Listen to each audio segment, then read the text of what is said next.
अभी अभी अमेरिका जो सब दुनिया का सबसे शक्तिशाली राष्ट्र है, उसका जो सबसे बड़ा अधिकारी है, वो कहा है कि आज के डेट में परमाणु बम अगर नहीं यूक्रेन पे चला तो सिर्फ भारत के वजह से, भारत के प्रधानमंत्री ने परमाणु युद्ध रोकवा दिया। ये हम नहीं कह रहे हैं, ये अमेरिका कह रहा है। लेकिन वह चीज कैसे पचेगा राहुल गांधी को? इनके बाप दादा इतना जमीन दे चुके हैं। ये भाई बंधु वही लोग हैं, 200 रुपए का पेट्रोल हो जाएगा 1 लीटर, फिर भी मोदी जी जिताएंगे। लेकिन मैं बता रहा हूँ, मैं तो नहीं दूंगा वोट। अभी लोगों ने पठान मूवी का विरोध करा, लोग बोले चल ही नहीं देंगे, तो चल लो। ये पठान वाले हैं, इनसे कहिए ना कि जिस तरह का हीरोइन वो बिकनी पहन के चल रही है ना, यहाँ अपने परिवार के बच्चियों को लेके जाए, वही बिकनी पहनाएंगे देश की औरतों को। ये वो लोग हैं, उसी तरह का ना इस देश की औरतों को बिकनी पहनाने वाले लोग हैं। ये अपने घर की बच्चियों को उसी तरह देखिए, दर्द हो रहा है। देश ने देख लिया है कि किस तरह से हमारे सैनिक से पीट रहे हैं चीनियों को। आज के डेट में चीन घुटने टेक चुका है। वहाँ का जो ग्लोबल टाइम्स जो उनका भोंपू है, वो खुद मान रहा है कि भारत घुसाई है, लेकिन कोई कहता नहीं है ना कि हम तुम्हारे अंदर घुसे हुए हैं। जो सबसे टॉप हिल थे उस पे भारत ने कब्जा कर लिया है, ये दर्द है। मीटिंग हुआ है ना, समझौता है राहुल गांधी। अरे वो तो कह रहे हैं कि 2000 वर्ग मीटर उन्होंने कब्जा कर लिया है यहाँ पर। कह रहे हैं हमारे जो केंद्र में सरकार है वो कुछ नहीं कर पा रही है। सेना बोलेगी वो मानेगा, देश की राहुल गांधी बोलेंगे वो मानेगा। उनके पिताजी के नाम से जो एनजीओ जो राजीव गांधी फाउंडेशन है, उसमें करोड़ों रुपया कौन लिया था? ये राहुल गांधी बताए थे कभी? उनका चीन के साथ समझौता क्या था, उनकी माताजी और वो समझौता क्या किए थे, कभी बताए थे? नहीं बताए। वह जब कैलाश मानसरोवर गए थे तो उनके पीछे चीन का राजदूत था, क्यों था बताए कभी? जिस समय गलवान की घटना घट रही थी, उस समय राहुल गांधी चीन के राजदूत के आवास पे जाके मीटिंग कर रहे थे। उसमें क्या बात की है कभी राहुल गांधी बताए? लेकिन मैं पूछना चाहता हूँ, जो कह रहे हैं मोदी जी ने क्या किया, तो राहुल गांधी जी जैसे मान लीजिए इस समय जितने प्रधानमंत्री के दावेदार हैं, एक केजरीवाल कह रहे हैं, उधर नीतीश कुमार कह रहे हैं, उधर केसीआर कह रहे हैं, बहुत सारे लोग हैं। उनके वो स्टेट के मुख्यमंत्री हैं, उनके पास एक मॉडल है, समझ रहे हैं ना? जैसे मान लीजिए केजरीवाल कह रहे हैं शिक्षा मॉडल, स्वास्थ्य मॉडल, नीतीश कुमार कह रहे हैं सुशासन मॉडल, सब लोग कह रहे हैं। राहुल गांधी के पास कौन सा मॉडल है? एक मॉडल होना चाहिए ना। जैसे मान लीजिए मोदी जी का है गुजरात मॉडल, सबके पास। पंडित जी वो तो कह रहे हैं कि नफरत जो है उसको मिटा रहे हैं वो, मतलब और मोहब्बत की दुकानें खोल रहे हैं। लेकिन अभी जो बात है वो चीनी झड़प को लेकर हो रही है। वो कह रहे हैं कि हमारी जो सेना है वो इतनी सक्षम है कि वो 1 मिनट में जो उनका रास्ता साफ कर सकती है, लेकिन केंद्र सरकार दबा रही है उनको।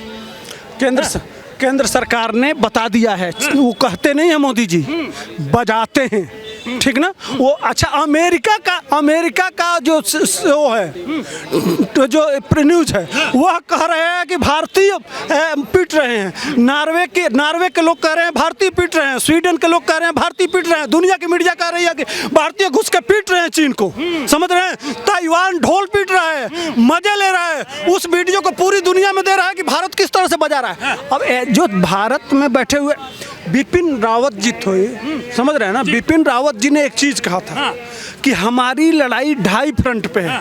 2 फ्रंट कौन सा? पाकिस्तान, चीन और एक अंदर बैठे हुए स्लीपर सेल, जो कभी किसान आंदोलन के नाम पे खड़ा हो जाते हैं, कभी सीए के नाम पे खड़े हो जाते हैं, कभी जीएनयू में टुकड़े गैंग के नाम पे खड़े हो जाते हैं, कभी अवार्ड वापसी गैंग के नाम पे खड़े हो जाते हैं। उनसे वो 2 फ्रंट वही है और उन्हीं के एजेंट हैं, जैसे कन्हैया कुमार। जिस तरीके से यूक्रेन और रूस का युद्ध हुआ वो ही यहाँ पर होने वाला है। लेकिन जो है पश्चिम के जो देश हैं उसको लेकर वो बातचीत करते नजर आ रहे हैं, लेकिन हमारा जो देश है वो इतना सक्षम है, हमारी सेना, कि वो उनको खदेड़ देगा। लेकिन वो बात यही कह रहे हैं कि अगर ऐसा हुआ तो चीन और यूक्रेन वाली जो वो थी वहाँ पर, वो यहाँ पर ना आ जाए भारत और चीन को लेकर। हाँ, अभी अमेरिका जो सब दुनिया का सबसे शक्तिशाली राष्ट्र है, उसका जो सबसे बड़ा अधिकारी है, वो कहा है कि आज के डेट में परमाणु बम अगर नहीं यूक्रेन पे चला तो सिर्फ भारत के वजह से, भारत के प्रधानमंत्री ने परमाणु युद्ध रोकवा दिया। ये हम नहीं कह रहे हैं, ये अमेरिका कह रहा है। लेकिन वह चीज कैसे पचेगा राहुल गांधी को? इनके बाप दादा इतना जमीन दे चुके हैं, इनके कार्यकर्ता जाके पाकिस्तान से कहते हैं मोदी को हटाओ, रोज देश को गालियां देते हैं। चीन, वो खुद राहुल गांधी कहते हैं कि हमारी सेना पिट रही है। कहां सेना का? अभी तो बोले हैं यार, दोनों बातचीत कर रहे हैं, वो कह रहे हैं कि सक्षम नहीं है प्रधानमंत्री हमारे जो डिसीजन लेने चाहिए विदेशों को लेकर, और लगातार जिस तरीके से झड़प हो रही है, चीनी सैनिक जो है वो घुसते नजर आ रहे हैं। पूरी दुनिया में इस समय सबसे सुपर प्रधानमंत्री अगर कोई है तो भारत का झंडा बना हुआ है, भारत का प्रधानमंत्री का झंडा। यूक्रेन से कौन लोग आ रहे थे? पाकिस्तान के बच्चे किसका झंडा लेकर निकल रहे थे वहां से? युद्ध कौन रुकवा दिया था कुछ देर के लिए? आपके 16,000 बच्चों को कैसे कौन लेके आया? दुनिया की कोई ताकत थी? दुनिया कह रही थी यार, दोनों लोग मान गए हमारे वहाँ। ये ताकत है भारत की भाई। भारत जो उठ के खड़ा हुआ है ना, उससे यहाँ के टुकड़े टुकड़े गैंग को सबसे ज़्यादा दिक्कत है। भारत पैदल होना चाहिए। मोदी जी ने उसको वंदे भारत ट्रेन में बिठा के निकाल दिया है। दिक्कत उनको इससे है कि आने वाले दिनों में चूंकि हम 5वें नंबर की इकोनॉमी हो गए, दुनिया के जो बड़े बड़े अर्थशास्त्री हैं वह कह रहे हैं कि आने वाले दिनों में भारत वर्ल्ड के सुपर पावर हो जाएगी, 3रे नंबर की। उसके बाद 2035। इधर आ जी, क्या नाम हो आपका? मेरा नाम मिस्टर मनीष कनौजिया। मनीष जी, अच्छा, क्या बताइए आप? हाँ, वंदे भारत में गरीब आदमी क्यों नहीं जाता? वंदे भारत में गरीब क्यों नहीं जाता यार? सुनिए, हमारे क्या बेनिफिट है वंदे भारत? मुझे बता सुन दो तो भाई, सुनिए। हाँ।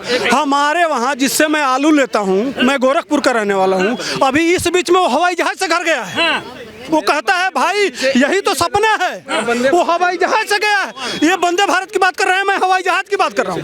वो अभी कहिए तो उसका नंबर है, मैं फोन करके बात करा दूं। वो हवाई जहाज से गया है। बताइए।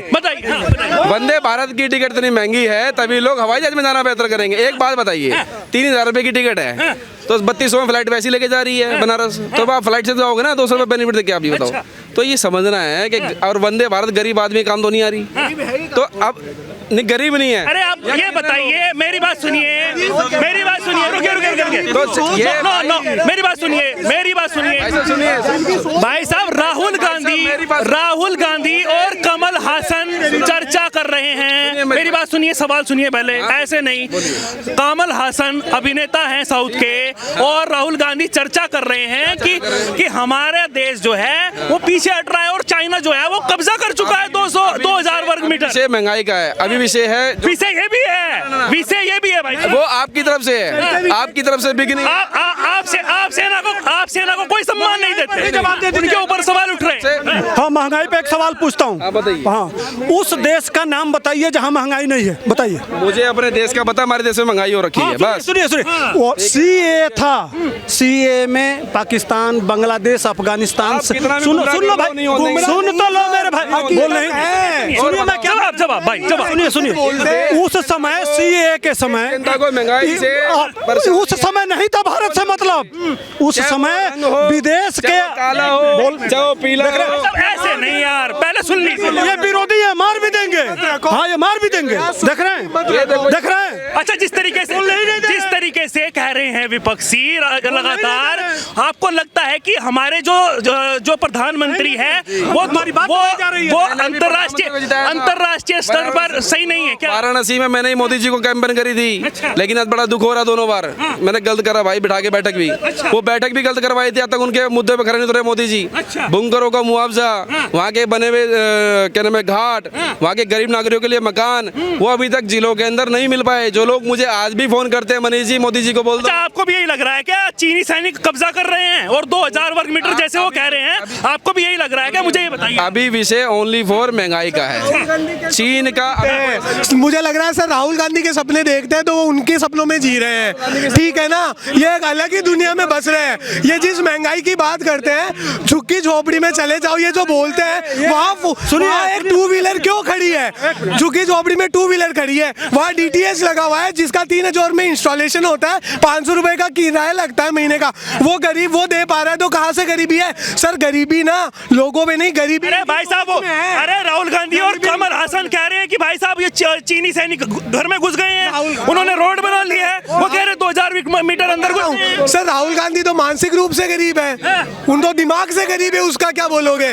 राहुल गांधी को तो वो राहुल गांधी की बात कर रहे इस हो, बार सुनिए। ये भाई बंधु वही लोग हैं, 200 रुपए का पेट्रोल हो जाएगा 1 लीटर, फिर भी मोदी जी जीत जाएंगे। लेकिन मैं बता रहा हूँ, मैं तो नहीं दूंगा वोट इस बार। और मेरी बात सुनिए, मेरी बात सुनिए, मेरी बात मैंने उतना सदस्य भी रद्द करवा दिया। 100 रुपए मेरी बात सुनिए, आपका सवाल की बात, भाई साहब आप, इनका सवाल है, महंगाई क्यों हुई है, एक मिनट, इनका सवाल है, रुकिए यार एक मिनट, ऐसे मत करिए। इनका सवाल है कि 200 रुपए जो है पेट्रोल हो जाएगा, लेकिन नितिन गडकरी ये कह रहे हैं कि मैं पेट्रोल डीजल ही बंद करने वाला हूँ। भाई साहब वो कह रहे हैं कि मैं इलेक्ट्रिक चलाने वाला हूँ। बोलने वाले ना, एक मिनट सुनो भाई साहब, अभी लोगों ने पठान मूवी का विरोध करा, लोग बोले चल ही नहीं देंगे, तो चल लो। ये पठान वाले हैं, इनसे कहिए ना कि जिस तरह का हीरोइन वो बिकनी पहन के चल रही है ना, यहाँ अपने परिवार के बच्चियों को लेके जाए, वही बिकनी पहनाएंगे देश की औरतों को। ये वो लोग हैं, उसी तरह का ना इस देश की औरतों को बिकनी पहनाने वाले लोग हैं। ये अपने घर की बच्चियों को उसी तरह देखिए, दर्द हो रहा है ना, चलिए पठान का समर्थन करेंगे। बात मुद्दे पर बात। हाँ, क्या नाम, बिजली का मालिक कौन है? क्या भाई, मुद्दे पर बात करिए, मुद्दे पर आपके हिसाब से मुद्दा नहीं उठाएंगे हम। हाँ।